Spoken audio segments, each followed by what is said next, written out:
Hello and welcome all to the Middle Earth in Mercia podcast.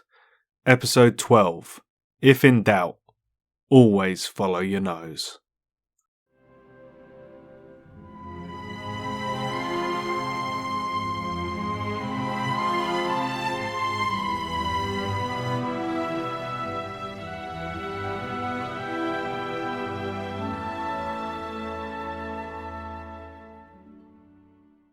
Hi everyone, I'm your host Sunny, and this is the Middle Earth in Mercia podcast. Now it's back to business as usual in this episode. We are doing a tournament report once more. I've attended another GBHL 90 hosted by my friend Tom Smith. He's somehow convinced the organisers he's a safe pair of hands and he can do another one. And I think this is going to be his first tournament that he's doing totally independently. I know last time he kind of did it with James Patterson. But yeah, he's got free reign on this one. He's got a new venue down in High Wycombe. It's a 90 again, like I say, but this tournament does have something a bit different for me. I know this isn't an uncommon thing elsewhere, but this is an escalation event. And one of those points levels is at a points level I've never played before. And I probably should explain what a escalation event is first. It's where you start at 1 points value, and then at some point the points value increases, or perhaps increases again depending on the length of the tournament. But for this tournament, it's going to be starting at 400 points, and then it's going to move to 600 points. So that's going to be really interesting because I've never played a game at 400 points. So yeah, that's giving me a bit of thought really as to what kind of list I want to take. And it'd be interesting when we get out there to see how those sort of games shift a bit differently as opposed to the higher points levels. I'm guessing overall we're going to see lower numbers, but I would be surprised if we see ultra low numbers because then we're still playing the standard tournament pack. We're still playing on standard tables, and the games are an hour and a half long. So there's many aspects of the normal size game that you're going to have to contend with there. If you have really, really small numbers, you're going to really struggle on some of the scenario games and so on. So yeah, I think this is going to be an interesting one for us. Tom is the kind of person that if he's doing something, he does it properly. And his last tournament I attended was a good one. So I think this is one to look forward to. And it already laid out what the tournament is and sort of the structure, and it's the usual that it's a random selection of scenarios, so we don't know what we're going to be up against. It could be anything out of the scenario pool, and obviously there's quite a bit of variance there when you think about it, depending on what scenario you get at 400 and what scenario you get at 600. And as you'll see when I take you through my list, I think we cover the same strokes, but one definitely has strengths that the other one doesn't have, and so on. So let's start off by taking you through my 400 list. As the odds-on favourite, yes, you're correct. I am playing Mahud and Farharad and the Serpent Horde again. I am thinking about trying something else out. I have really been enjoying this. I really do like how the army works. But to some degree, I do think I'm stifling my learning of the game just operating with sort of such a traditional army. I am thinking of maybe moving to something that's got a few more tricks and things, because I think if I operate with those tricks, then perhaps I can learn to counter them a bit better as well. But that's a topic for another day. Now we'll take you through these lists. So the 400 point list is we've got Suladan on armoured horse, 2 Abrakan guards, 6 Harad with bow and spear, and 3 watchers with twin blades. Then we've got the Mahud King with camel, shield and war spear. He is accompanied by 2 half trolls, 2 Mahud with spear and blowpipe, and 4 Mahud with blowpipe. So this one's a bit of an unknown entity for me here. Like I say, I've never really played a game at that points level. I think the lowest I've gone is 500, so this is quite different for me. So I am sort of just having an educated guess rather than basing it on sort of experience. And what I'm thinking here is that I'm going to have to really make Suladan and the Mahud King work, because I think at these points levels, they're very heavy-handed heroes. They're very powerful heroes without significantly hobbling my list by using an excessive percentage of the available points for them. I do have 2 half trolls, which I think will both be very difficult to deal with at this points level. And I come out with 21 in numbers. I've got 6 bows, I've got 6 blowpipes, so that gives me a good level of ranged force if I need to use it. I would hope to be depleting the enemy before the shield walls meet. I've gone a bit different and included 3 Watchers of Karna, because I'm thinking with the 2 attacks for 9 points each, they are very vulnerable at only D3, but I'm hoping, lower points in those 2 attacks and fight 4, that they can kind of earn their keep, really, and be force multipliers. That was the thinking there. And yeah, the Mahud, I've brought 6 of them. They have good staying power. I always like to have a couple of Abrakan Guard. I think with that +1 to wound from Burley, that can be really useful if you can get them in the right place at the right time. And supported by a spear and backed up by Suladan's banner, they can be pretty tough to shift as well. Although, like all the Harad, pretty vulnerable with only D4. So yeah, I can never be certain because I've not, like I say, I've not played this list, but I'm hopeful that can get on all right and do well. So then moving on to the 600 point list, and I feel a lot more comfortable with this. It's a points level I've played with this force quite a lot.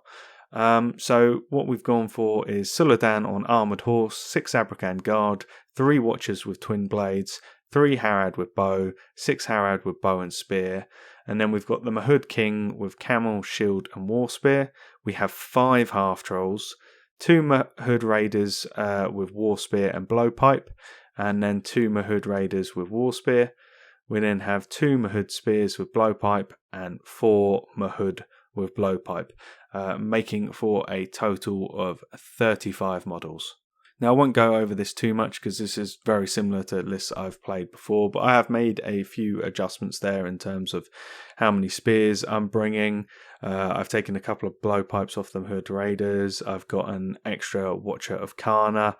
I think I've got less spears and more just standard Mahud than I'll normally take. So some slight tweakings in there to see how that works. I think in the past as well, I've taken some cavalry in the Harad part, and I haven't gone for that this time. We've gone for maximum half trolls I think I can afford, maximum raiders I think I can afford, and then just as much quality, while still sticking to 9 bow and having, how many is that? That's 8 blowpipes. So yeah, quite a good selection of range there. So yeah, I feel pretty comfortable with this list.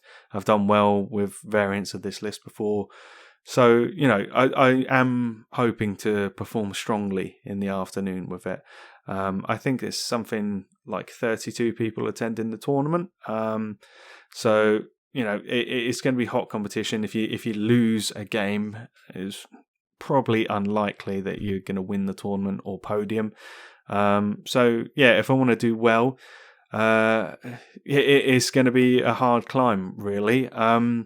I think for me, out of this, where I am in the GBHL rankings, we'll do a summary of that at some point. But basically, where I am at the moment, I need to score really more than 50 GBHL points to improve my position. So with it being a GBHL 90, really I need to be coming in the top third to score strongly. So I'm going out there trying my best to get 3-0. That's what we're after. I think that's what I would leave really satisfied with.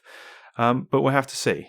Now, with it being one of Tom's events, he's done a little bit of build-up and he has revealed the draw as well as the scenario for the first game.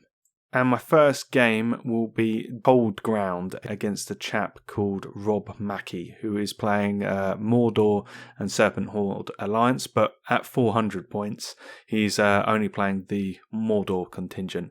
And he's basically gone for a lower powered Witch King, but he's still got the crown on horse. And then he's got Gurits, and then he's just basically got some Orc Trackers, a load of Orcs with spears. And I'm not sure, because I've put the list away, whether it was either 8 or 10 Black Numenorians in there, but a decent number of Black Numenorians, obviously to act as his front terror line.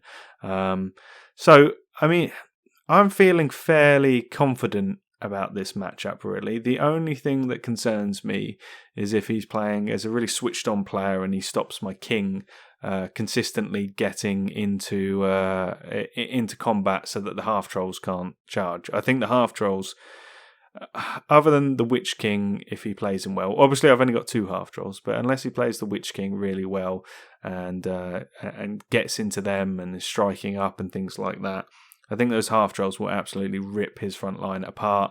The rest of my forces, I've got lots of fight 4, so we should be able to wear them down. He does have a slight numbers advantage, but only slight, and I've got a significant ranged threat above him. I've got 12 ranged weapons, and he's only got 5, and I've obviously got poison as well on them. So, yeah, I think the plan for this initially is basically to approach the centre. If I can take the centre, then just hold the centre. If not, sit off the centre, shoot him a load of times, wear him down, go in and drive him off the centre, because the Witch King basically can only neutralise one of my heroes one at a time, and with his second hero being Gurits, he's not really a threat to even really my half-trolls. So, you know, the Witch King can only do so much. So I'm feeling pretty confident going into this, and I think if I play it well, I should be able to win this game.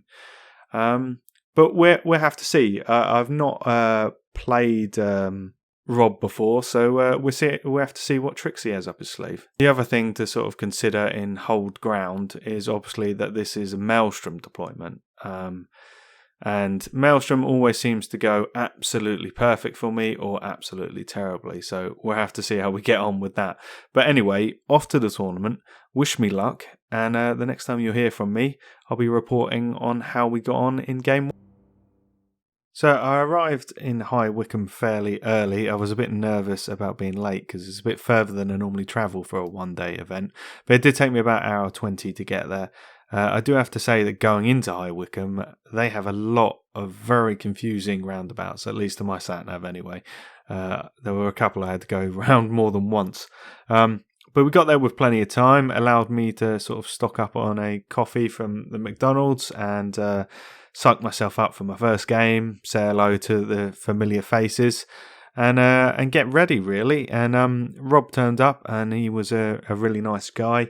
Really nice to play against. I always like to, if you're going to have a nice game, I really want it to be that first game of the day. It really tees up the day to have a good event, really. And we've already been through his army, so we will just crack right on with describing how the first game went down. So Rob won priority on turn 1, meaning he had to do the often sort of heart-stopping rolls, because you don't know where your opponent's going to go in round 2. They could come in and just surround you. But he rolled for Gurits first, as you could imagine.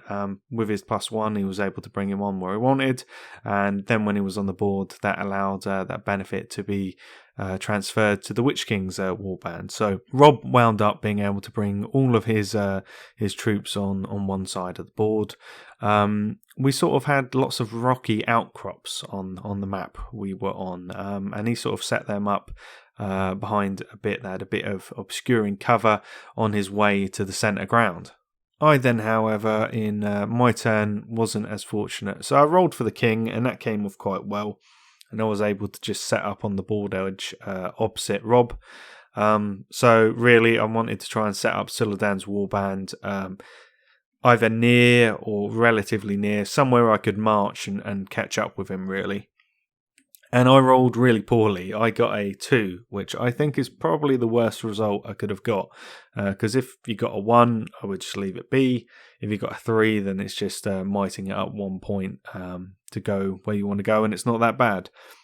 And I decided, with the amount of troops he had, that he was going to get too commanding a position if I had to muck around or if Suladan was delayed for multiple turns. So I made the decision to might it up 2. And, it's never good when you've only got 5 might on the table to spend 2 might before the game has even really started. So it wasn't an ideal start. I think it was probably the right decision because, the next turn I could have done it again and I could have rolled a 2. You just don't know with these things, or a 3, and then I've got the question of, do I totally run out of might? It is what it is, really. So anyway, that was the decision I made, and then we got cracking with the next turn, which was pretty uneventful, really, because we weren't in range of shooting, and we just both moving towards the objective. The only thing really of note was that Rob started spending might on Gurits to get his army to march to the centre quickly. I made the decision that I didn't want to compete with this because I'd already spent 2 points of might. So that gave him the advantage, really, that he could get to the centre earlier. Round 3 started, and we were sort of starting to get near each other here. So I was able to form ranks and do a round of shooting at him.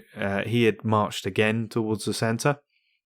There was a bit of measuring to see whether the Witch King could get in a position it could do some magic, and Rob decided he would leave himself too exposed, so he kept him back, really. But yeah, it was from this third turn that I was able to shoot, really. So I formed ranks, and I was able to shoot with pretty much everything. So I think it was about 11 shots, but there was some movement in there, and I successfully killed a Black Numenorian. So, that's a cracking start when everything's really moved. The next turn, Rob was sort of standing stationary, and I decided that I would just perfect my ranks a little and I would have another volley at him. At this point, we were only sort of about 20 minutes into the hour-and-a-half game, so I thought we've got plenty of time. Let's whittle him down. Those Black Numenorians are a problem for me. With the amount of shots I've got, I should be able to kill 1 a turn, if I'm lucky 2. So yeah, I thought let's have a round of shooting at him, and we got absolutely nothing at all. The next turn rolls around, and Rob is sort of sensing what I may do. I'm planning on just sitting there and whittling him down with very quick turns, really, because he wasn't really moving. So he made the wise decision to move towards me. I had left a reasonable amount of distance so that I'd get when he started moving, I'd get 2 rounds of shooting in. So that's what we did, and we proceeded through it, and I did a total of 24 shots and got a total of 0 kills, which was pretty disastrous for me. I think we were hitting really well. I think we got about 17, 18 shots, and with rerolls to 1 on all my weapons, you would think that you would get some kills. Rob did some measuring in this time to sort of see whether he wanted to do any Witch King business, and he didn't. So yeah, that's sort of 2 turns in 1, and then our lines met. Well, on that turn we knew our lines would meet. He was basically an inch in front of me, and we both called. I think he had 1 priority, so I called a heroic move with Suladan with his last point of might to open up a channel for the king. Because all of his Black Numenorians were at the front, and I had my guys set up with my Mahud at the front and my half-trolls, and I knew if I could get a decent amount of troops in that we could really start chewing through them. I mean, a half-troll with a banner and the support of a spear should be able to take on 2 Black Numenorians at once, so I thought we can really smash through them, and if I can get my king into 2 of them as well, that's probably another 2 dead. We've got Will on the king, so we've got a chance of resisting, so let's do it. And I was really lucky, won the roll-off, because obviously this would have been a good time for Rob to deny me the favourable matchups, especially on with us both being at full strength. And I won it. I set up a little corridor for the king to come through. So did Suladan, moved 2 or 3 models out of the way so that the king could come through. And he failed his courage test. And he's courage 5, so with the Witch King's -1, he's courage 4. So all he needed was 6. So I thought, if we can get a 5 or a 4, it's not that bad. And I rolled a 3.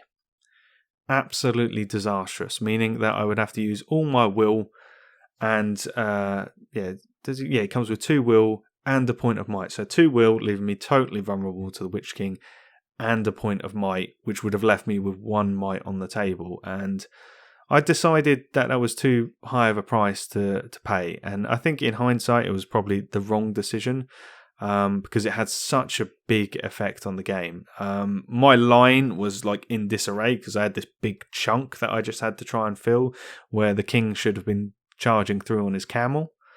It was really bad, really.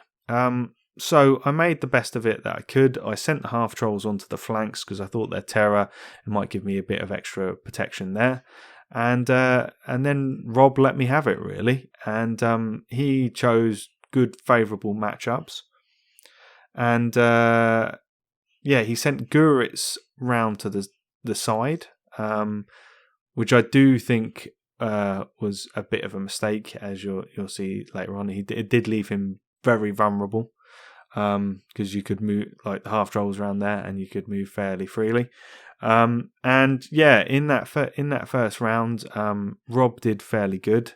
The next round came by, and I'd lost a few models there. But worse than that, my line was in disarray because of this situation. And I didn't because he had sort of locked me up. I think he had won priority this turn. He had sort of locked me up. There just wasn't really an avenue to get my king through. However, Guritz was on the side, and Rob had already seen that one of my half trolls could potentially get into Guritz, so he tried to transfix him and failed. He rolled a 2, I think, so he had the option to might it up, and he chose not to, which a bit of a gamble. I think you can take that either way. But long story short, my half troll managed to get into Guritz. The Witch King sort of lingered in that area, and the fight continued, really. And it was a bit of a stalemate, apart from in this turn.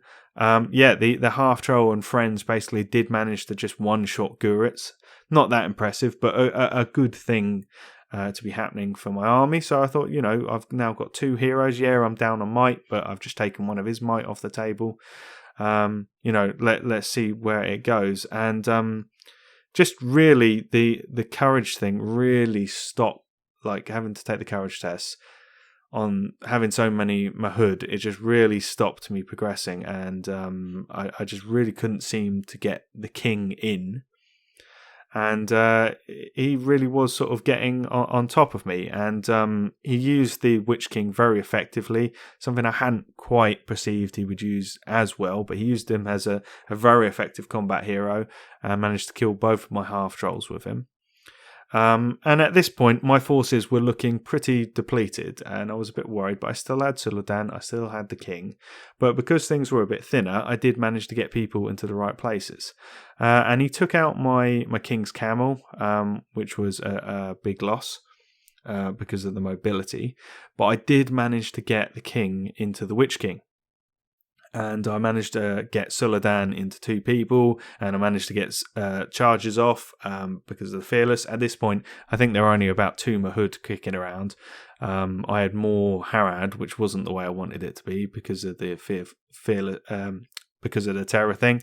But anyway, we went full attack. At this point, there's not that long left in the game. There's about 25 minutes left in the game. He's got 5 trackers on the objective, but he's really near breaking. I've got everybody really near Suladan, and I thought all I need to do is break them and get rid of the Witch King. And these guys will just melt, and we can just run through them, and we'll have the numbers, and we'll take the objective. We can time this just right. Yeah, things haven't gone to plan earlier. Like, the shooting wasn't great, and failing the courage test so badly on the king was awful. we can come good on this. And lo and behold, I strike up against the Witch King. I win the Witch King combat. He's got no banner, so he can't re-roll. He doesn't have enough might to change it. He rolled quite badly, although it was 3 attacks to my 4 attacks, so I did have the advantage there with the banner re-roll. And then I think on Rob's build, he only had 2 fate on the Witch King, but he failed them both. So that was the Witch King dead. And I thought, okay, job done. These guys are all going to run away. And then Rob won priority, which was exactly what I wanted. So he had to take all of his courage tests. And then proceeded to pass 11 of them on the trot. He had 11 models left. 2 of them, I think, were Black Numenorians. So did have, is that courage 3 or 4? But 11 consecutive passes. Not a single one of them ran. And then what he was able to do was to lock up both of my heroes. So that meant I couldn't use the standfast on Suladan. Only 2 of my Mahud were eligible to use the standfast from the king. And he just tied me up. And there was nothing I could do about it. I mean, I don't know what you can do about those odds. On courage, he did have the courage bonus of +1, but I don't even think that really mattered with the dice he was rolling. So he was on courage 3 to pass 11 consecutive ones. Well, 9 consecutive ones, then plus the 2 Black Numenorians. Those are astounding odds. Even if he had passed half of them, I would have been able to get models to the centre, or done something. And so we played through that round. At this point, there's a very small amount of time left on the clock. I think probably about 7 minutes. So just enough time to start another round.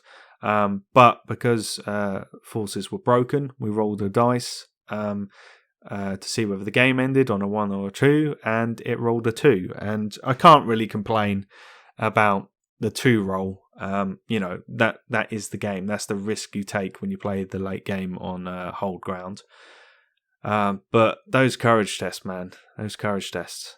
I said to Rob, I don't want to take away from his victory at all, because you can have bad dice rolls, but if the other person doesn't seize the opportunity, they're not going to win the game. And Rob played it well. He got to, he took advantage of his advantages. He got to the table first, really, without having to spend any might. He then got to the centre first. It was a good strategy, and he used his Witch King really well as a combat hero, and he did have some bad luck as well.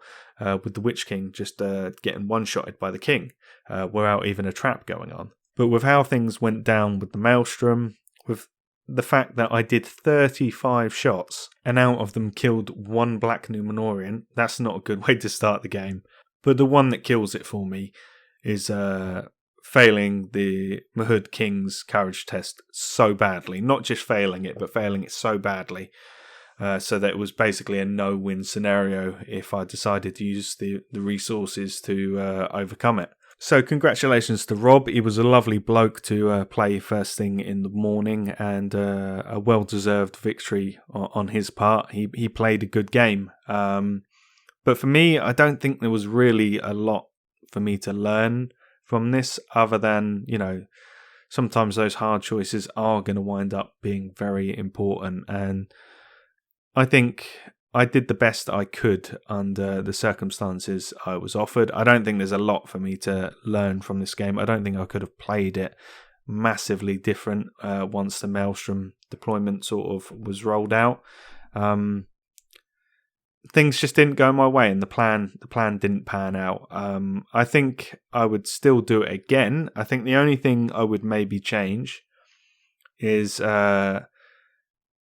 I would go more aggressive with Suladan. I think that's something I'm going to feed back regularly in these games, is that it's not, when Suladan's not giving out a lot of victory points, I think I've gone too far the other way from some of my early games where I was too cavalier with him, and I've now perhaps gone too protective. And in this game especially, I think if I had made Suladan work more, because even if the Witch King immobilized me, I was only fighting orcs, I would have a decent chance of survival. But yeah, I think in this game especially, I should have used him more aggressively, and maybe if I had, we would have broken him a bit earlier, and he would have had to take those courage tests a turn earlier. But that said, I certainly didn't have the opportunity to kill the Witch King earlier. So that wound up being let's get the result, 8-3 victory to Rob, because I broke him and killed his leader. Now, the next game, Game 2, this was drawn as a Clash by Moonlight, which, that sounded great to me. With the amount of blowpipes I've got, I think I could do really, really well in a Clash by Moonlight. However, my opponent was a complete curveball. It was a chap called Kamil Damansky, and he was playing a Moria list that was centered around a dragon. And I have never played a dragon before, so he had a dragon with fly, and he kindly took me through the rules for the dragon. And then with the dragon, he had something like a captain and 12 goblins with him. So I was like, okay, this dragon does seem pretty hardcore. Yes, it can flee and everything, but it's got 3 points of fate, so that's going to be no easy task to wound him. And I was kind of hoping that he would be a bit coy with the dragon, and I'd maybe get a couple of rounds of shooting on something, and then he would try and move him in to flank or whatever. However, Camille did not do that at all. He led with the dragon, and he led with the dragon aggressively. And the first sort of round, I could do some shooting because of the 12-inch range. I put it all into the dragon because I couldn't really see any of the goblins. Didn't achieve anything. And I sort of had my gun line in an alley that I was blocking. Maybe not an alley, a bit broader than that. It was sort of broad enough for 6 or 7 models, but it was definitely a choke point. So I had my gun line set up there, and then I had Suladan and my king set up behind in sort of a diamond formation, surrounded by Watchers of Karna and the 2 half-trolls. In the effort being that if he were to charge me, he wouldn't get direct access to my heroes, and maybe I could do something in response or get them out there and so on. And the first turn he was like, "No, I'm coming straight for you," and he charged straight into a half troll, killed that half troll, and having done a heroic combat, went into the king. The king had struck up. But I rolled very poorly on the strike and didn't manage to match the fight skill of the dragon. And the dragon then promptly killed the king outright. So not a great start. I've lost 2 models, and it's a half troll and the king. Him having then launched out with the dragon, he's left the rest of his army very vulnerable. And I actually think that he probably would have been better off holding back with the goblins and just attacking me with the dragon, because I didn't really have much of an answer for it, especially as I've now only got Suladan left. So what I sort of did was I set up Suladan sort of next to a rock and then had layers of troops around him so that it wasn't even possible to fight one and then bash and then get into him or anything like that. You'd have to do 3 rounds of combats to get to him. And then had my gun line sort of prepared to meet the goblins. So we got in a really good round of shooting and honestly killed about 6 goblins. The dragon got tied up because basically I kept on winning priority for, I think it's fair to say, from this point onwards, I did not lose a priority. And he had used 2 points of might on the dragon to get business done earlier. So this meant he was only on 1 might, and he really did not want to use that because he was very aware that if he used that point of might, then Suladan could charge him. He could probably strike up, and with a little bit of luck, would get higher, and then I could mob the dragon, and I'd have a really good chance of putting multiple wounds on him and killing him. Somewhere between all this, I had actually put a wound on the dragon with some shooting, but he had 3 fate and he passed his fate, so no harm, no foul there. So yeah, he's sort of getting tied up. I keep on just sending a Watcher of Karna into him because with their rule for the +2 courage, against things that cause terror. That's really useful for getting them in there. He kept bashing him away and then trying to get to other ones, but as I said, I've sort of set up this layer. So the goblins get near and I win priority again, and I absolutely go for it. I see that the best way I can win this game now is to just wipe out the goblins. And at this point, we've killed about 6 of them.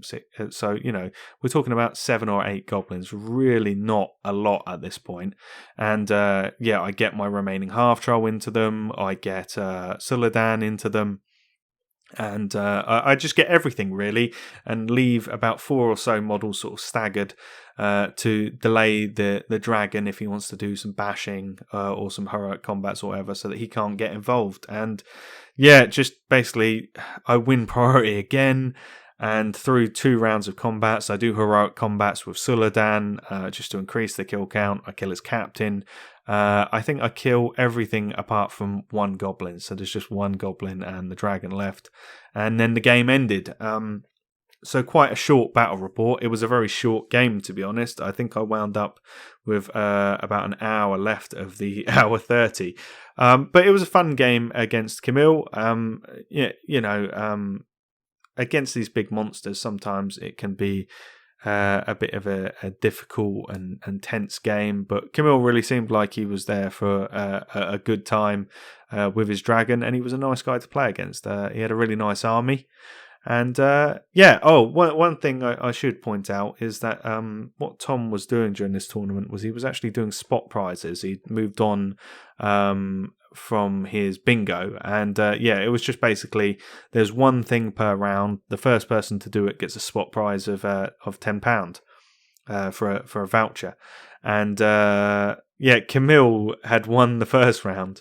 And in my game, it was the first person to kill an enemy hero, and obviously he killed mine, I think in the 3rd round, or very short rounds as well. So he scored the spot prize. I did think that the spot prizes were a better idea than the bingo. It's less things to focus on. It's just, if this happens, and try and seize the opportunity. But as it panned out for me, it just... the opportunities never really arose. But that was game 2. A 6-1 victory to me because we both killed heroes, but I broke him and achieved other objectives. So a 6-1 result in my favour, which was, it's a good win really. A 5-point differential, and certainly put me back on track after that first game. Now, my game 2 was pretty swift. That then left me with a quite substantial lunch period. I think all in, I had about 2 hours for lunch. Was probably a bit long, but I wouldn't go as far as to say it left me refreshed. When you're sort of languishing about a little bit too long, it can in some ways be a bit fatiguing, but better than not getting much lunch at all, I guess. So on to round 3. And round 3 was to be Lords of Battle. And I was drawn against Martin Seed, who was a really pleasant guy to play against. I had a really fun game against him. And I was a little bit apprehensive when I initially saw the draw, because I was going against Rivendell Knights, which haven't played against Tom a lot. I'm obviously very, very familiar with. The big adjustment to Martin's list as opposed to Tom's is that Martin was running the twins, Elrond's twins, rather than Boromir. So, I guess the pair of them together probably hit about the same as Boromir by himself, but they can be in more than one place. Like Boromir by himself is more tanky. But then they're 2 separate models. So, pros and cons there. But a very similar list to what Tom plays. Just maximum Rivendell Knights, Elrond, and the twins. And with it being Lords of Battle, for those of you who aren't familiar, this is the one where you're doing the wound tally. So, basically there's up to 7 points if you triple the amount of wounds your opponent makes. You get 1 victory point for causing 1 or more wounds on the enemy leader, 2 if you kill them, and you get 1 victory point if the enemy force is broken at the end of the game. If the enemy force is broken and your force is unbroken, you instead get 3 victory points. So as you can imagine, with him having a lot less models, that's why I was worried. I've got low defense guys. It could be quite easy for him to rack up some kills and then maybe be quite evasive. I sort of did the mental maths on whether if we just sort of shot at each other, how that might work out. And, it did lean in his favour, especially with the Elrond re-rolls. But my tactic when I've played Tom in this situation is no matter what's going on, fire all the shots at Elrond's horse. No matter how many in the ways there are, just keep shooting at the horse. If you can get him dismounted, then they can't move quickly. He's the leader. They're probably going to stop and try and help him. So that's always my tactic. You can try and put walls in, it's a lot easier to use obscuring terrain to get a cover save than if you are cavalry sometimes. So, try and use that. And if we get into a shooting war, that's my tactic. Just try and take Elrond or one of the other heroes off their horse. Then their movement is limited to the slowest moving model, and then I can engage them. So, to lay out the battlefield, it's fairly open. There's sort of a few walls and stuff here and there. There's a watchtower in the middle, but it's a relatively open board with just sort of these walls in the centre around this tower, and then some buildings around the periphery. And with Lords of Battle, it's one of the ones where you can go right up on the halfway line. So I decided, because I had to deploy first, that I was going to deploy right up on the halfway line. And then I was quite surprised to see Martin sort of deploy not that far away from me. I would say about 7 inches out from my front line. So I thought, okay, let's continue on with this.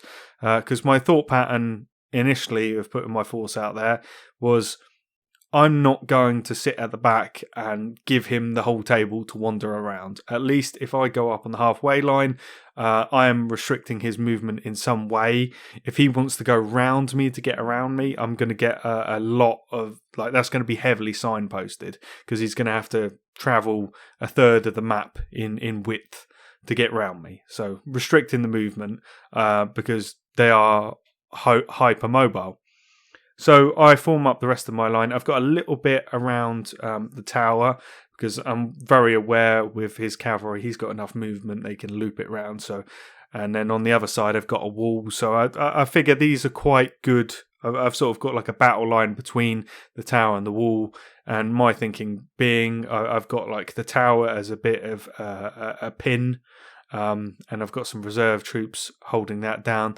And then on the wall on the other side, if he wants to try and attack me over the wall, it'd be quite easy to put guys on the wall and restrict movement there. But I was still very prepared, really, that this was going to descend into a shooting match. Because in games I've had with Tom, that's what he would typically do. But Martin, so he gets priority and he goes for one of the more audacious tactics that I've ever seen. Probably the most audacious move I've seen with Rivendell Knights. So, yeah, he rolls and gets priority, asks if I want to do any heroics. I think there's no point in me doing heroics. I'm in a battle line, I'm prepared, let's see what he does. And, yeah, we see what he does. And, yeah, I really appreciate sort of the aggression that Martin showed here. And it's just, boom, twin number 1 into me. Boom, twin number 2 into me. Boom, Elrond comes up, calls Wrath of Brunei, Elrond's into me. Fortunately, he does on my side. He does fail the Wrath of Brunei with 2 will points, I might add. And then he gets in a couple more knights that he can and sort of positions the rest of his men ready for a second wave. He doesn't make that mistake of just piling in all the horses and then becoming trapped by your horses. There is no point in having a second rank of horses. I know this is fundamentals of cavalry combat, but Martin did it well. So yeah, he just comes straight into me, and I'm like, okay. And I've sort of got my camels positioned a little bit back to the right.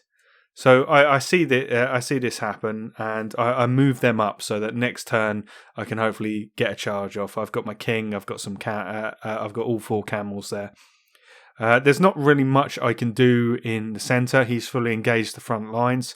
So yeah, I just sort of make sure I've got Suladan a fair bit back, but with his banner covering everybody. He's gone into quite a few of my half trolls. And then around the tower, I think, okay, this is going to take him some time to get through my centre line. Let's start moving round on the left-hand side, come around that tower, because he's committed his heroes here, so he's not going anywhere. He's either going to have to charge me again, or I'm going to get the pounce on his troops, well, not his troops, his cavalry, that are holding round that side. We move on to shooting. There's not really a lot from me, nothing noteworthy. He does 6 shots onto my camels, which luckily for me, they all hit walls or they failed to wound, because he was aiming at a couple of my camels and my king. I would say that I think this was a small mistake by Martin. I think that neither of us could have guessed that his 6 shots would be totally ineffective. But leaving those camels there with free movement, that if I got a heroic move or I got priority the next turn, that those camels could, like, they were in range of a lot of different cavalry. Yeah, I think that was a bit of a mistake. You need to make sure you lock up camels, and they're not very effective. And Rivendell Knights charging in against them would have had a good chance of taking them out, much more so than getting charged by the camels. So I do think that was a small mistake. But then moving on to the melee itself, Martin continues his reign of aggression at the battle line, and he calls heroic combats with Elrond and both sons. Now, to cut a long story short, this is pretty much all Martin here. Elrond is successful, kills everybody involved, moves on and kills more people. Son number 2 is successful, moves on and kills everybody involved. Son number 3, however, is not successful and gets held up by a half troll who manages to take off some of his fate. But I think the other Rivendell Knight is successful, and all in, he kills something like 9 models in one turn.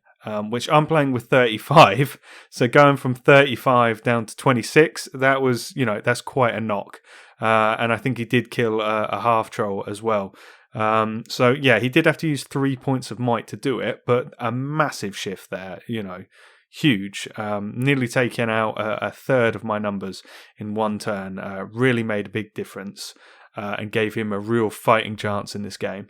And then moving on to turn 2, this is where that small mistake with the camels comes in. I can't recall whether he won priority and then I called a heroic move, but somehow me calling heroic move came about with my king, and I was able to do it. And then I was able to send all of my camels, including my king, into the maximum amount of models possible. And yeah, we took out horses, we took out elves. Before we're even getting into combats, I think we had taken out 2 horses and an elf. That's fantastic for free. So that went really well. I also was able to place my models in such a way that we're possibly getting some traps going on, because he's got his guys between my line and now my camels coming in behind him. Martin is then able to respond and send in his second wave into my guys to try and even the odds. He's having to keep a few guys around the tower back who, at this point, I think he's been charged. There's a half troll, some Watchers of Karna sort of trying to get through 2 horsemen there to come round. He manages to get more charges off with Elrond and the twins, and Elrond's actually in a position where he can possibly come on through if he's able to cut through. So then we have a round of combats, and this round it's much more even, really. There's a lot less uneven fights. I get some luck. My dice rolls, particularly on my banner rolls, really help me because he doesn't have a banner.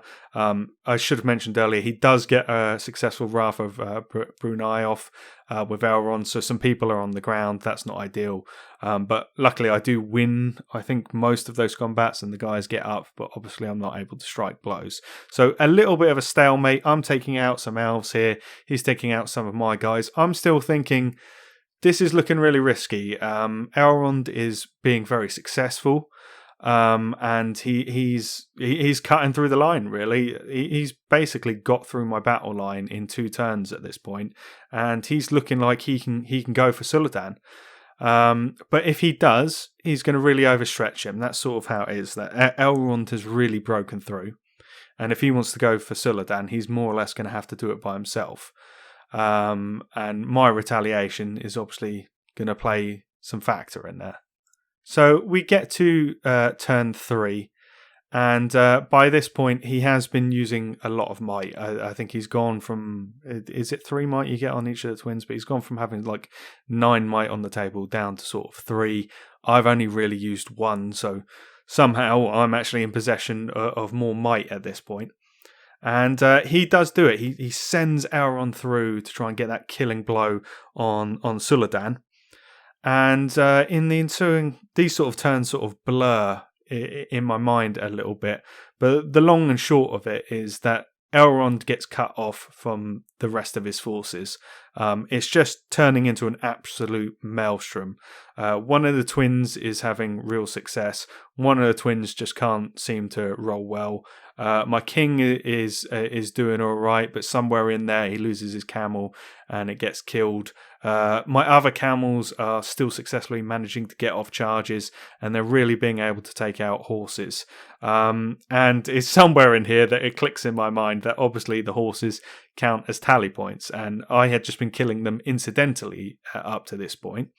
But with more opportunities to strike blows coming up, I start striking the horses because I realise I'm going to have to do this if I'm going to get the lead, because at this point he's on something like 12, 13 kills, and I'm quite a bit behind on sort of 6 or 7. So with a few of those horse kills with the camels getting noted down, it suddenly clicks, oh yeah, I can kill the horses. Just a complete brain lapse on my part. Martin was being very honest, and he was keeping the tally for us, and he was counting all the horse kills for us. But anyway, Elrond sort of gets one good turn of combat against Suladan. I strike up, he strikes up. I think he wins the strike off, but then he rolls really low and I roll really decently. But it doesn't really result in any wounds on Elrond. But it does deprive him of that one sort of turn of having a really good, strong combat against Suladan. And really, from this point on, it's just a slugfest, and both me and Martin really trying to work our tactics, both trying to optimise where the best combats for each of us are. Obviously, we've both got cavalry in the mix. It's particularly important for Martin. He's hoping for as many of them as he can. And he does get another opportunity on Suladan later in the game, but I think I'm skipping ahead. But he has some bad luck. One of the twins is killed. The one that just couldn't seem to roll well.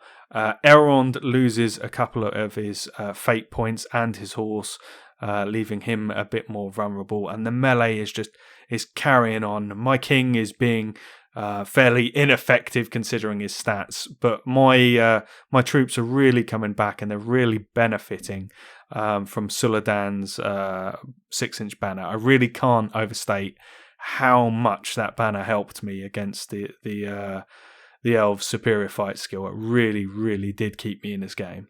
And yeah, as I mentioned, Elrond does get another opportunity on Suladan, and he does bring him down. It's quite a successful kill.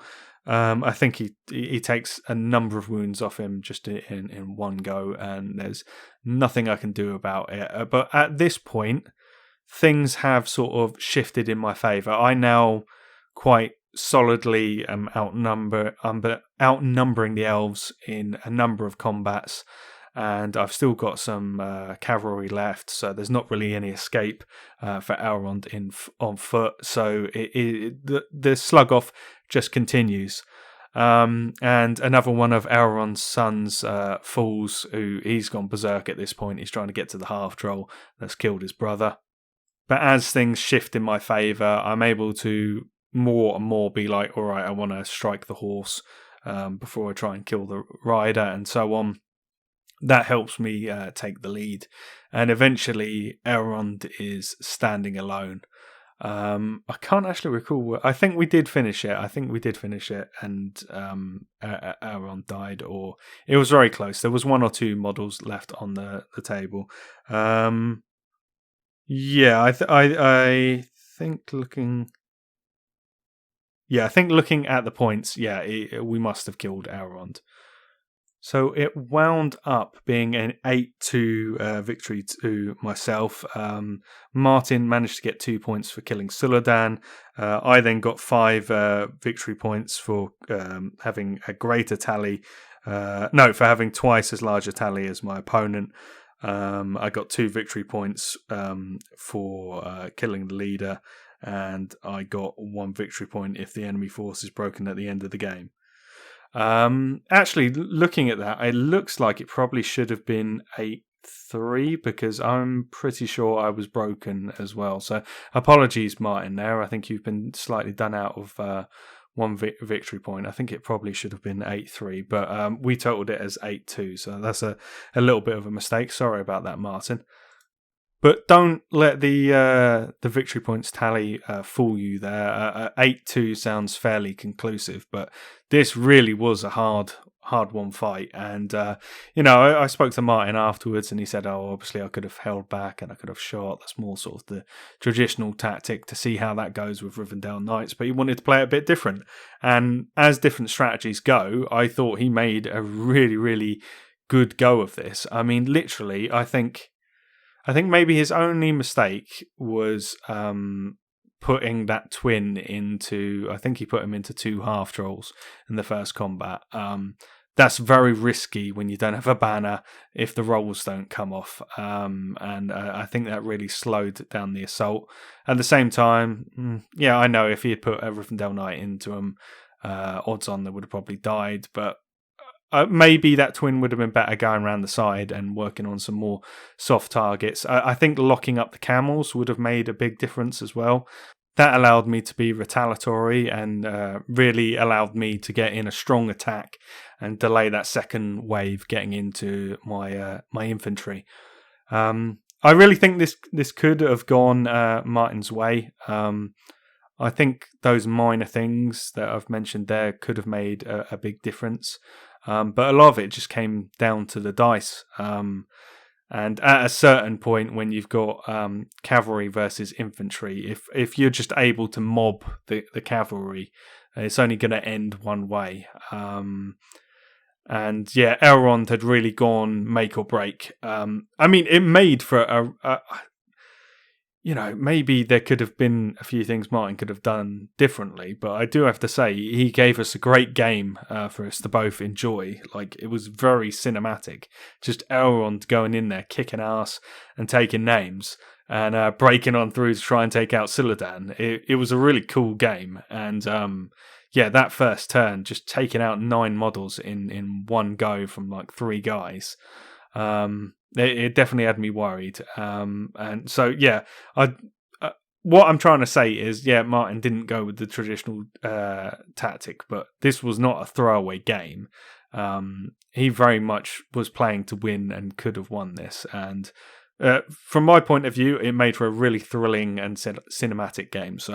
Martin was a lovely bloke to play against as well. I was really worried when I got Rivendell Knights. I was just like, this is going to be the same game I've played against Tom a million times. So it was really nice as well, and a breath of fresh air of like someone bringing a totally different tactic to what I'm used to with that army. So there was a great game against Martin. I really enjoyed it. Fantastic, fair player to play against. I think I gave him my best sporting vote. Really enjoyed it. So then for my final game, it was Domination, and it was against a chap called Nat Sinclair, who was playing the Fell Beasts of Mirkwood, which is sort of Razgush. If you don't know him, he's just like a really solid orc leader. He's got 3 attacks, 3 wounds, 3 might. He's got strike, fight 5, hatred of elves.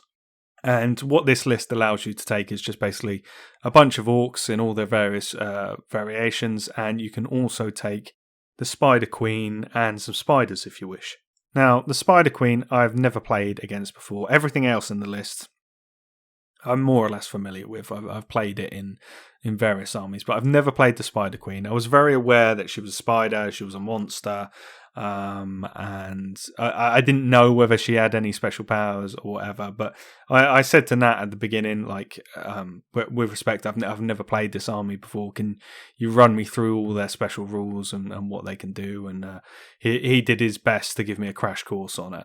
So, and I didn't really mention it in the last game, but obviously in the afternoon we stepped up to 600 points. And as I mentioned with my army list, I'm a lot more comfortable with this list at 600 points. I think it is really strong at 600 points, with the main weakness being that I've only got the 2 heroes. I've only got the 5 might. But generally pretty strong. I've got 35 models, which isn't bad, and I've got 5 models that fight 5, 2 wounds, 2 attacks. So some real strengths there. And with this being domination, I've said before that the objective games, they're more traditional, and in terms of strategy, and they're what I feel more comfortable with. So going into this game, I was feeling fairly comfortable, to be honest. Like, the only real things that Nat's list had that could hit me and hit me hard are the Spider Queen, who I've been told is a bit of a glass cannon, and Razgush. And they can only be in 2 places at once. And I've sort of got my half trolls, I've got my belly boys, and I've got my heroes. I've got things that can be hitting hard in multiple places. He doesn't really have any fight for or anything like that. So yeah, I was feeling pretty good going into this game.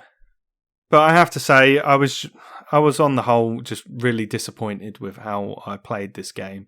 There was one key instance which I think was very critical to how the game played out, and the game could have gone my way. I think it could have gone quite different, but we'll talk about that in a bit. But we'll talk about what I feel I did wrong and what I was disappointed about with my playstyle in this game. So I recognised that there was a bit of a choke point between a building and a big bit of rocks that would essentially, if I could hold that would more or less make it impossible for Nat to get to 2 of my objectives. And in these domination games, I always just think about, I think a lot of people are thinking, how can I get all of the objectives? How can I get 4 or whatever? I don't tend to play these like that. I tend to focus on how can I get 3 and how can I keep 3, because that's all you need to do to win these games. Killing the enemy leader and breaking the enemy force is only worth 2 victory points. So you can really realistically achieve both of those things and get nowhere in this game. So that's what I tend to focus on. So yeah, I identified that and I thought that's 2 objectives there. I can do that with my half trolls. He's got really low courage. Even Razgush is going to have to be taking courage tests every single time. Supported with spears, that's going to be really hard to get through 5 half trolls standing in a line, supported by spears, with a Suladan banner. So I thought that was a good decision, and I do still think that was a good decision. I could have moved it up a further inch, but I'll explain that in a bit. But that basically, I feel, is sort of where the good decisions in my strategy end for this game. I have to take responsibility for my failures, because I think this is a game I can learn a lot from. Now, my strategy for the rest of it was that I was going to send the camels led by the king, and because I could see that he'd sort of left one warband sort of holding an objective, and if I was sizing up the orcs there, and if I sent the king and if I sent the camels, if nothing else interfered, there's no way he could stop me. The king by himself, as long as the others were stopping him getting totally surrounded, should be able to kill everything that's in there, barring anything else getting involved in the situation. So we begin the game, and Nat basically sort of squares off directly in front of my half-troll line that are holding the choke point. And he sends the Spider Queen across the building to attack one of them on the end, with the plan being to attack that half-troll, win the fight, and then hurl him down the line to knock everybody over. Which I have to admit, I didn't spot. I knew it was a monster, I knew it was a spider, but I didn't really put those two things together. I could have avoided that if I'd literally just stood half an inch further forward, and then he wouldn't have been able to attack me along the line. As it panned out, it didn't really have a massive effect on the game, because half trolls being half trolls, they just fought everybody they were fighting and then got up because they were fight 5 and had the benefit of a banner and had spears supporting them. And to be honest, I'm going to put a pin in that sort of thread of the battle, because the half trolls pretty much just held that line for 90% of the game. Nat was sending Razgush, he was sending his orcs. They couldn't get through. They were failing courage tests left, right, and centre. The half trolls actually managed to get some wounds on Razgush. They did break through right at the end of the game when people started running away, but more or less they just couldn't get through that choke point. So that worked perfectly. But then the Spider Queen came through, and I was just stupid on this. What I should have done was done what I did with the dragon, which is, sod it. If the Spider Queen wants to come for me, if it wants to assassinate my heroes, which I could tell that was what Nat wanted to do, I should have just put Suladan into the front line and had 4 guys stand behind him, because that's exactly what I did with the dragon. Yeah, he might be able to hurl me off my horse, but it's going to be a nightmare for him to get through to me with that large base, and eventually he's going to lose a combat. I should have ignored it. I should have just ran my camels and kept playing aggressively and gone for my objectives, because if the Spider Queen stays there playing silly games with my back line, it's just going to get bogged down. Eventually it's going to lose, and eventually it's going to die, and if it does get to Suladan, hopefully at that point it's got massively depleted resources. So yeah, I was quite disappointed with how I dealt with the situation, but after about 2 turns of running around, I got the Spider Queen completely surrounded. So imagine, if you will, that the Spider Queen is standing next to a building. On that building, it's launched its broodlings, and it's got some bowmen on there, and they're sort of fighting over an objective. Then on both sides of the building, I've got models standing next to the wall, and then surrounding the Spider Queen in sort of a half circle, I've surrounded all of the exits for the Spider Queen. Now, this is where I think we played a key rule wrong. Please correct me or write into me if there's an FAQ that I'm missing. But I do think we played this very wrong, and I don't feel bitter towards Nat about it, because really I should have just called the TO over and said, look, I'm not sure about this. Can you help us be certain on it? I don't think there was any willful sort of misleading on it, but either what had happened was, when I said to Nat, can you take me through your special rules, he forgot to mention this, or the rule was played wrongly. Either way, I was just a bit like, well, I clearly had no idea this was going to happen. And whenever that happens, it always leaves a bit of a bitter taste in your mouth. But ultimately, I've said it to you guys before, if you're unsure on a rule, don't rely on your opponent, look it up in the rule book. So, the blame for this lays squarely on my head, so I'm not trying to put it on Nat. He was a nice bloke to play against. But I'm just telling you how I felt, that it was a bit like a... So anyway, in my mind, I thought what was going to happen was we would wind up having a roll-off, so that either he charges me or I charge him. Now, Nat wins the roll-off, and he kind of says, I'm just going to run along this building, or along the wall, and then I'm going to charge Suladan, who's on the other side of the wall, because his nose is just poking out. And I was kind of like, well, how can you run along that wall? We've got people standing on top of the wall, and I've got a guy standing right next to the wall, so that, if you were to put that model on the wall, there would be no space there, and you're also going through my control zone. And I do think maybe this is where the rule was played incorrectly, because I do remember Nat saying, oh no, it ignores control zones while it's doing this.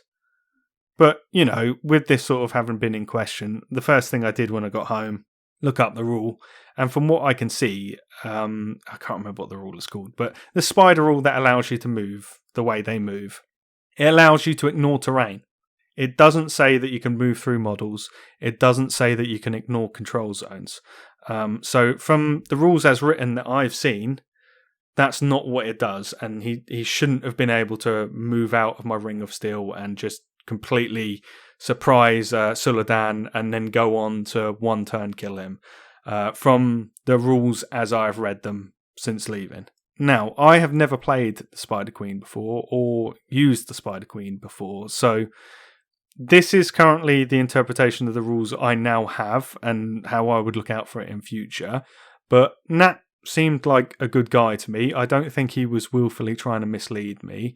I don't know how experienced he was on the army, but if it is the case that I have this rule wrong, please write to me. If there's an FAQ and Nat played it 100% correct, please let me know. I am going to try and double check this with people I know, but from the interpretation I've got right now, I don't think we played that rule correctly. I think there wasn't room because there were models blocking the walls as well as standing on the walls, and they all had control zones, which would have been violated in multiple ways. So yeah, that happened, and it was just a bit like, oh, well, that's something I completely wasn't taking into account. I just spent 2 turns running around like a Benny Hill film, trying to pin down the spider. So that really just put a massive spanner in the works for me. I spent 2 turns running around trying to get the Spider Queen, and Suladan still got killed. So it was a double whammy of that. My king and the camels did nothing for 2 turns, weren't moving to a strategic area, and then Suladan just got killed with all his might on him. And then the very short version of the game is that the camels and the king got into the Spider Queen, killed it very quickly. Nat then did a really savvy move, and he just moved his bats across as tar pits, and just tied up the camels and the king, robbing me of that mobility. I was then just stuck in the corner with my 2 objectives. At this point, my heroes have been playing no part on the front lines for a long time now. His troops that I intended to take out by sending the camels over there have managed to come round, and he's just winning a numbers game at this point. I break. My king is tied up in combat, so he can only affect the Mahood for the courage tests, and everybody just starts to rapidly disappear. And I wind up losing 10-2 because I've only got the 1 objective. I was broken, he wasn't broken. He killed my leader, and I didn't kill his. And yeah, he had the majority of the objectives, which is how we come out to that pointage. But yeah, I think I just have to totally take this one on the chin. I didn't play it aggressive enough. I didn't play it assertive enough. I didn't stick with my plan, even though it wasn't derailed. I think if I had done what I suggested with Suladan, just getting him in the front lines and having people covering his back, and sent my camels over there, even though I believe we played that rule very wrong with the Spider Queen, I don't think that should have happened. I think the Spider Queen would have been trapped and would have been forced to fight somebody there. Unless one of my viewers out there, you're able to correct me, and that's in an FAQ, in which case I take everything back and I'm sorry. But yeah, if I had played a better strategy, that would have been less of a factor. I'm disappointed with the strategy I played. And I'm disappointed that I didn't double check that rule. I think it was just last game of the day. Like, as I say, I don't think this was anything malevolent on Nat's part at all. And I've said to you guys time and time again, if you're unsure on a rule, it's not offensive to your opponent to just say, can we get the TEO over and check this in the rule book? And I should have done that. It's my fault that the rules perhaps weren't played correctly. I'm unfamiliar with this army. I should have exerted more caution. And even if that was the rule, then I should have been aware that that was the rule so that I could do some sort of planning for it. Like, literally, like, if I had known that, all it would have taken was to move Suladan a quarter of an inch. And even though I wouldn't have been able to pin the Spider Queen in, the Spider Queen wouldn't have been able to charge Suladan and do what it did. So, yeah, it was just a pretty disappointing, but I have to place that on my own head. My strategy could have been stronger, and the one I did have, I should have stuck with. I think it would have worked a lot better than what I wound up doing. There's so little points for the hero here. I should have made him do work rather than just messing around with the Spider Queen. I should have sent the king off, and I should have let Suladan be protected by his men, and I think I would have been in a much, much better position, regardless of whether we were playing that spider rule right. So, congratulations to Nat. It was a good win from his point of view. I think I had a strong list, and he really made it look not strong. I don't think it can be underestimated how big an effect that sort of decision of me not knowing about the Spider Queen potentially being able to do that, and whether it can or not. I don't think it can be understated how important that was, because it added on another 2 turns of messing around for the king and the camels, and cost me Suladan, which in of himself isn't that important, but the banner, his stand fast, they're all very important. But I don't want to take away from Nat. I was really lucky at this tournament. Everybody I played against was really nice and friendly, and Nat was a good guy to finish the day off. If I sound annoyed, I'm annoyed at myself, because if you want to play, if you're trying to play competitively and you're trying to play a clean, fair game to win, I didn't stick to my own rules, did I? And it's bit me in the butt here. So definitely something to remember. I think I could have potentially walked away from this tournament with 3 wins. I think I made myself look quite novice in this game, and quite ineffectual. And yeah, I didn't play up to my potential. And if I'd come away with 3 wins from this tournament, I think it would have helped me a lot more with the GBHL points. So that's my tournament report, and I think with dropouts, because I think there was a couple of dropouts, so if you include them, I wind up being 17th out of 32, or 17th out of the 30 that attended, which to be honest is probably where I deserve to be out of the performance I gave, really. But yeah, we'll talk more about this in my conclusions and the tournament review.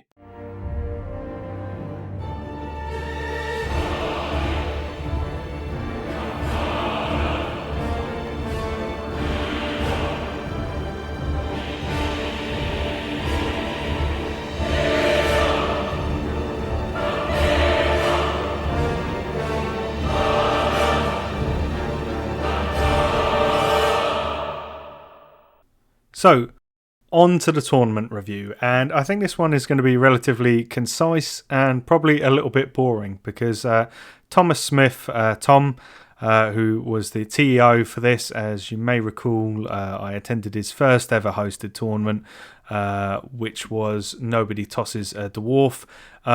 Really, he's just taken I guess the experience he had of running that tournament with James Patterson the first time, and he's just improved on the formula, really, and he's not really given me a lot of meat to complain about, unfortunately, so it's going to be quite straight and to the point, really.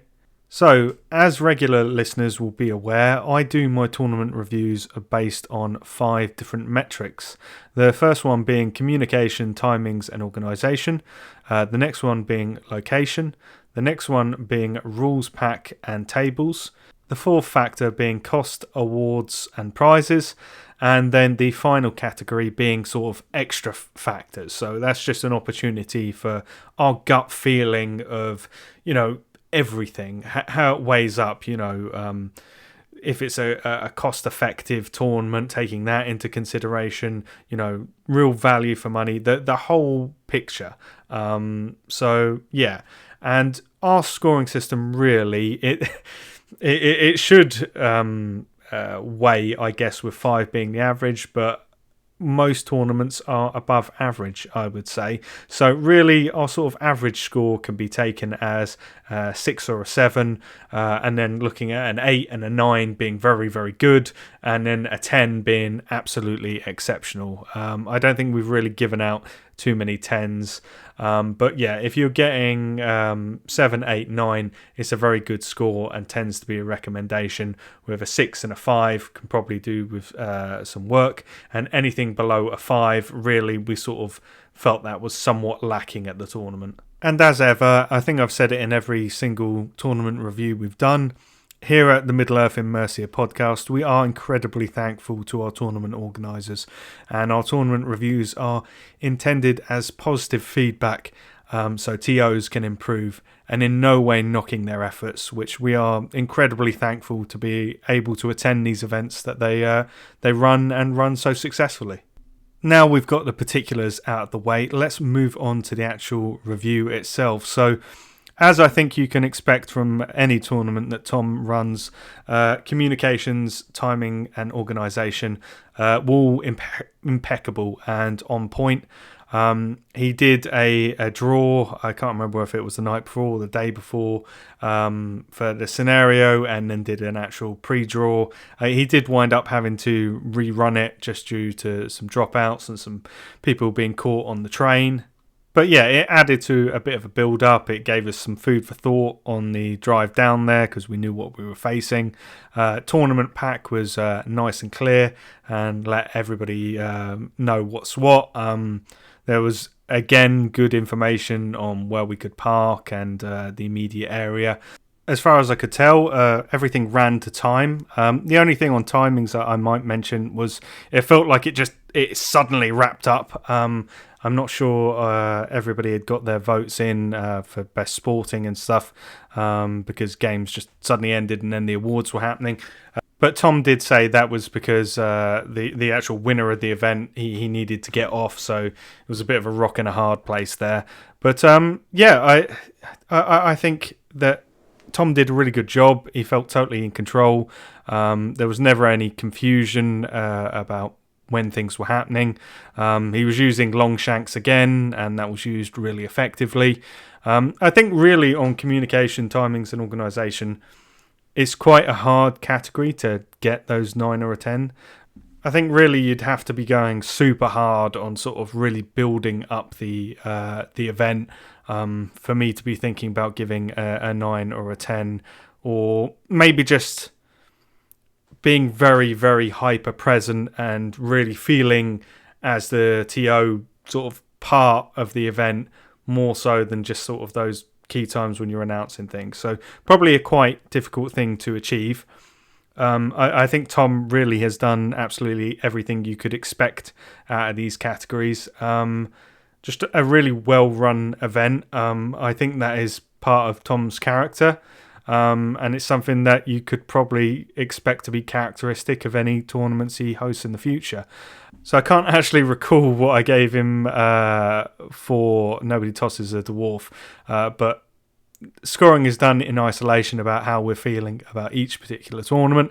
It's not in direct reference to others, so I have given him an 8 out of 10. Yeah, as I say, it's very hard to say how he could actually improve on this one. Just a really good effort, really, really well organised. So moving on to the second category. As I say, it was held in High Wycombe, which meant there was sort of a high street nearby. And the actual venue was called Tabletop Republic. Now, as you can imagine, being held in a town, that's got positives and negatives. A little bit harder to get into than the venue in Bicester, but lots of good parking available. Lots of places to get food and drink. With it being held in a store, you just had to be a little bit aware that you couldn't really bring outside food in. Wasn't really a problem because it wasn't a rainy day or anything like that. I would hate to attend a tournament that wasn't held on a Sunday because the parking charges did seem to be pretty aggressive if it wasn't being held on a Sunday, but this tournament was. Tabletop Republic is sort of one of these gaming stores that I really wish I had on my doorstep, where they've sort of got tables and facilities for people to come in and play games. They've got a store attached, and they are able to do a small amount of food, and they've got some drinks available as well. Had really good toilets that had deodorant in them, which is always helpful in these kind of things. We've got a lot of people in a sweaty situation. Everything was just really clean, well lit. The tables were excellent, like nice and sturdy. There was space either side of the tables to have your stuff. I always do find it a little bit difficult when sort of things have been crammed onto tables and there's not enough room to put your armies, your books and stuff. It's always nice when that's available. There seem to be chairs or stools available for all of the tables. Well lit. I'm starting to get the vibe that perhaps I just run really cold. Because I said to Tom, "Oh, do they have air conditioning?" I did get a bit hot, and I think approaching lunch, it was getting fairly warm in there. When everybody went out for lunch and then they came back in, it had cooled down a fair amount.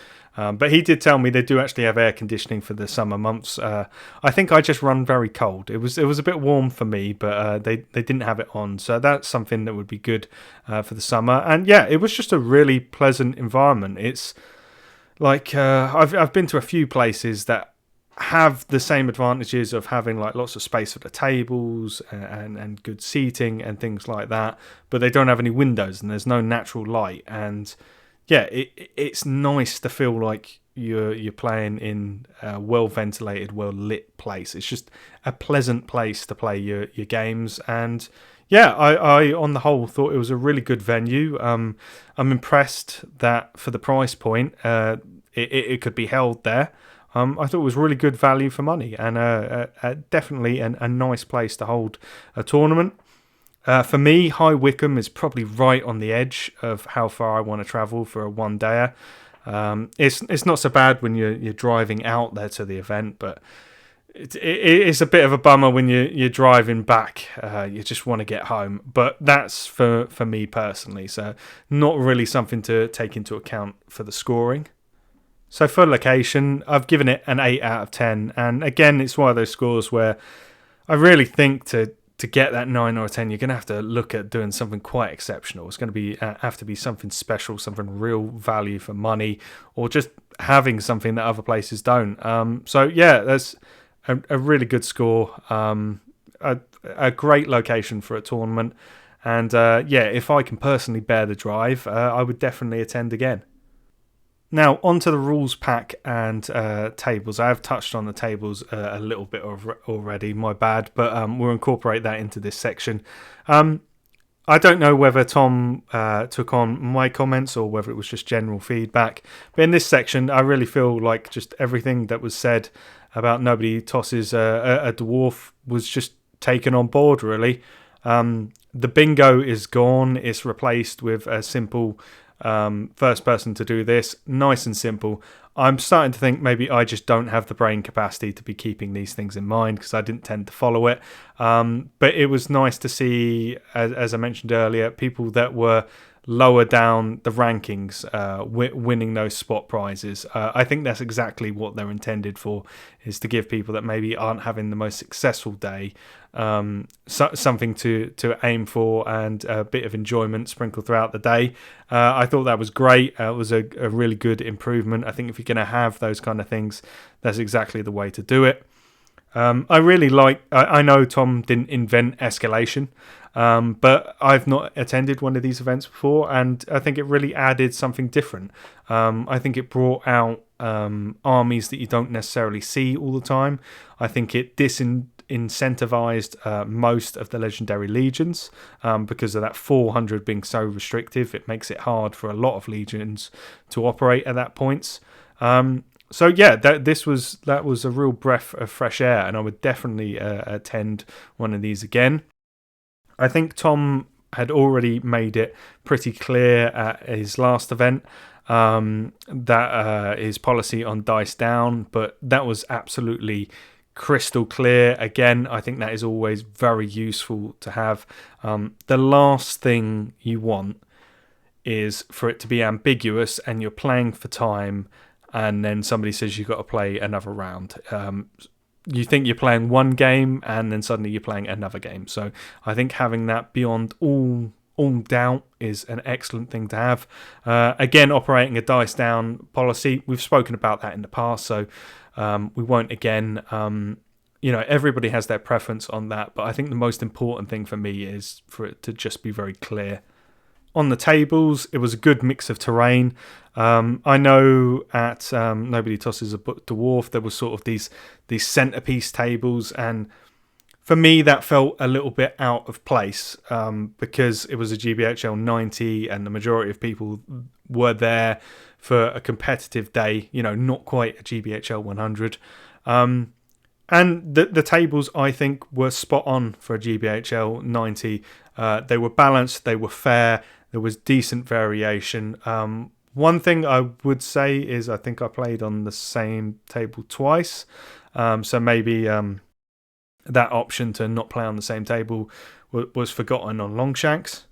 I know that really irks some people, but I didn't really mind it that much. It was I was playing on sort of the Harad board, so it felt like, although I think I won one, lost one on that board, so it felt like home field advantage, even if it didn't really help me. And as I say, every table had seating, every table had space for sort of your books and your army on the side. So yeah, I thought this was all excellent. The only thing really that stops me giving full marks on this category is that I think to get full marks, you'd really have to be doing something totally unique, like this is only being done at this tournament and this is what makes this tournament special. I just think this is a really, really good implementation. And yeah, I've given a 9 out of 10, which I think is the highest I've ever given for rules pack and tables. Just really good, really satisfied with all of it. So on to cost, awards and prizes. So the tournament was priced at £20 per ticket, which I think, as always, that's right on the money for a one-day event in terms of it being a cost-effective event. One that's not perhaps giving prizes with massive swords or things like that, if that's what you're into. And Tom, he said to me that he tends to not give prizes for first, second and third because he prefers there to be prizes for the other ones, and that getting first, second and third is more about the prestige of having done well and getting that little trophy and having a nice little trophy. And yeah, I agree with that really. That lines up with how I sort of feel on that. I know some people really do like there to be these big prizes and things, but to be honest, if I truly wanted a massive Orcus sword or something like that, I would probably just save up for it and buy it at some point. I can see how they make sense for like the really big tournaments. Like I think it would be cool if you won a massive 100 player GBHL 100 event to get a big prize for that. But yeah, for these GBHL 90s, I think the trophy approach makes sense. So yeah, there were trophies for first, second and third, which had sort of an always follow your nose logo, which was Gandalf etched onto it. They were quite nice glass trophies, not like large or obnoxious or anything like that. Something that'd be quite nice to have in the cabinet. And then there were prizes for best army, most sporting, and of course the wooden spoon. And I almost forgot, there were £10 vouchers for each of the spot prizes. Tom also, as a nice something for everybody, gave everybody a customised dice. I will say maybe he didn't look at the matchup of the marbling and the design. It is quite hard to see, but that's just me ragging on him a little bit. I think that's a really nice thing to do. It's a nice little memento. You can either keep that in your cabinet case as a memory of the day, or you've got an extra dice to use. A nice little memento, and yeah, I really do like that. So yeah, for me, I think this category is right on the money. Really, I can see that some people would maybe take different choices, but I think the choices Tom has made there, it allows to keep the costs down. You've got prizes for all the relevant categories you normally have, and you've got 3 nice trophies for the important placings. So yeah, I've given costs, award and prizes 8 out of 10. So moving on to extra factors, which I'm really just going to use as an opportunity to summarise the event. I think for me personally, if in doubt, follow your nose really is the epitome of what a competitive GBHL 91 dayer should be. It's cost effective, it's held at a good venue, the TO is on top of things, it's well organised, it has fair, balanced tables which don't overtly interfere with the games they're hosting. They facilitate it and form part of the game rather than dominating it. It has a rules pack, which makes it slightly unique as opposed to other tournaments. It being an escalation event is a bit of a hook. I'm not saying every GBHL 90 needs to be an escalation event, but I think, there's nothing wrong with now and then just having the run-of-the-mill rules pack. But I think it is nice to have these events that do have a hook. I hope the fact that I know Tom and I've mentioned him a lot, I went to Ardcon with him and things, doesn't diminish my opinion on the tournaments that he's hosting, because as he will tell you himself, I would absolutely love to really just rag on him and say what a poor job he's done and point out all the mistakes he's done. And I'm probably actually being harder on his tournaments than I would other tournaments because of the fact I know him. But the fact is that I think he's just knocking it out of the park. Literally the only criticism or improvement, probably not criticism, that's too harsh a word, that I can give is that nothing like severely, significantly unique is being done.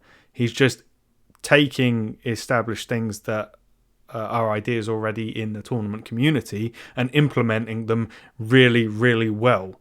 And I'm not saying there's anything wrong with that. Like, you go out on a Saturday and watch football games and it's the same format every place you go to, but it does make a difference going to a ground that hosts the game really, really well. So please don't take that as a criticism.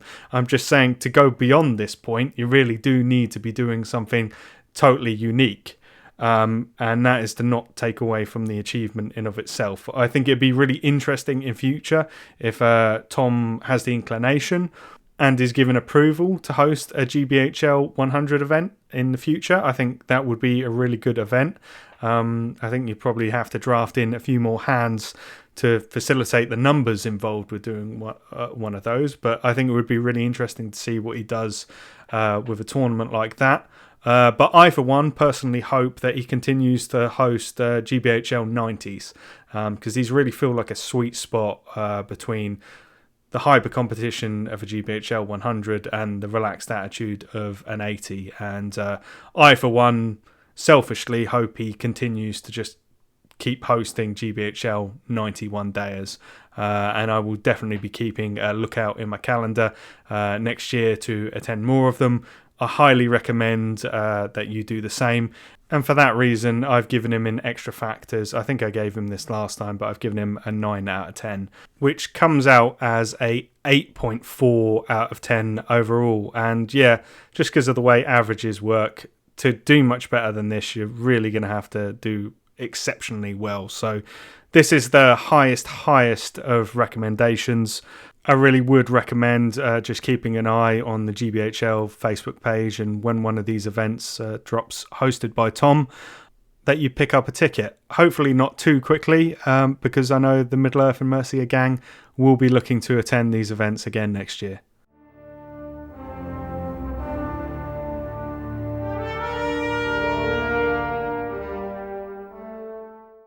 Now, on to the roundup, really. I think I've said most things that I've got to say about the tournament, really. So it's just closing thoughts. And yeah, I think great day out.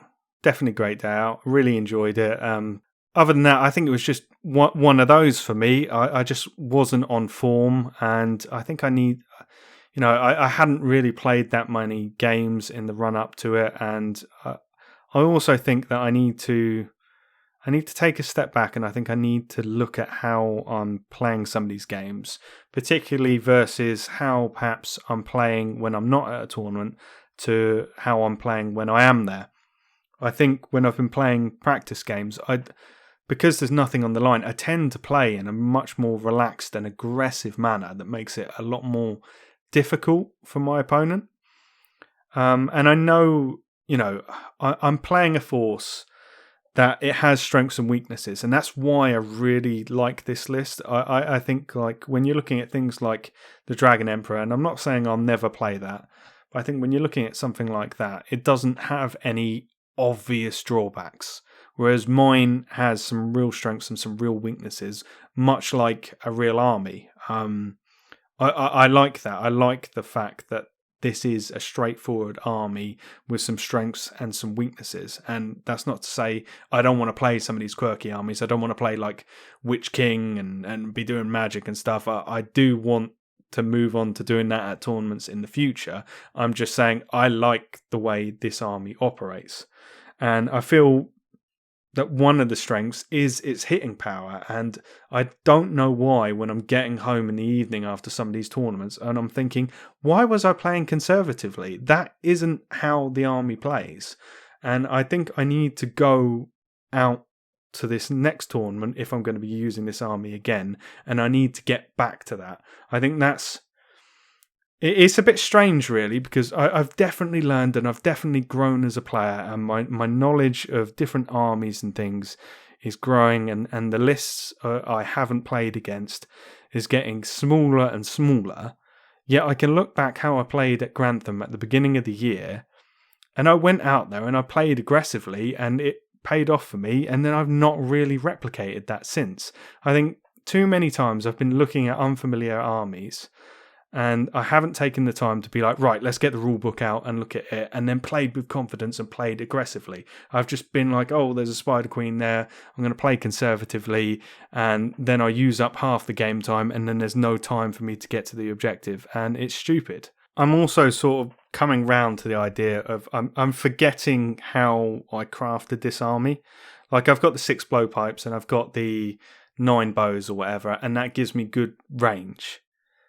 But I didn't put that in there so that I could be a ranged force. I put that in there so that if there was a ranged force, I had something to come back with. Or if there was a terror force, I had options other than just charging in. And I keep forgetting that the best option for my army, when they don't outrange me significantly, is to just get into them, because I've got real hitting power. So, you know, just a bit of frustration with myself, and I think it just comes down to I need to, like, if I want to break through this 2-2 barrier, because I know there's a few tournament, I think there's 3 or so tournament reports to come between this one and the last one that I had done, but I'll tell you now, I haven't done better than 2-2 any of those tournaments.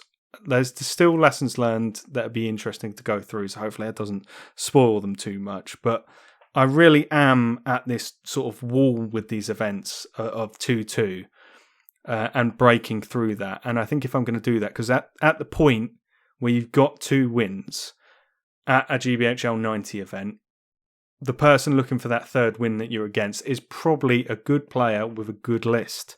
And you've got to be playing well, and you've got to utilise your force to break through that. And just a little bit of frustration with myself, not with the game at all. I don't want it to be misplaced. I do think that to break through that barrier, you either do need to be playing with perhaps one of these armies that does give you an added advantage, like the Dragon Emperor. There are other lists, but I think the Dragon Emperor is a relatively low skill list that has high advantage to it.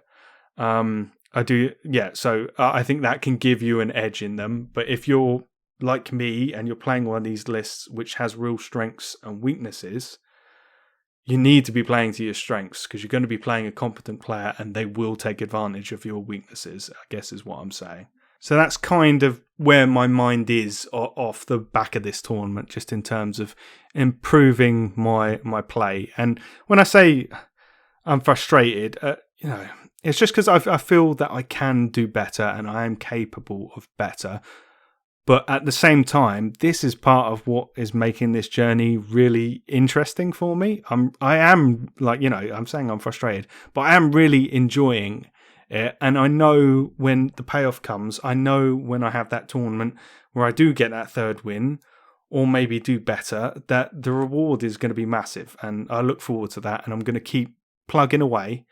I'm knocking around ideas with you of how I can improve. For me, I really do enjoy having these conversations after the tournament, that just breaking down my thought process and analysing how I've done well and how I haven't done well, and really just taking the most out of it.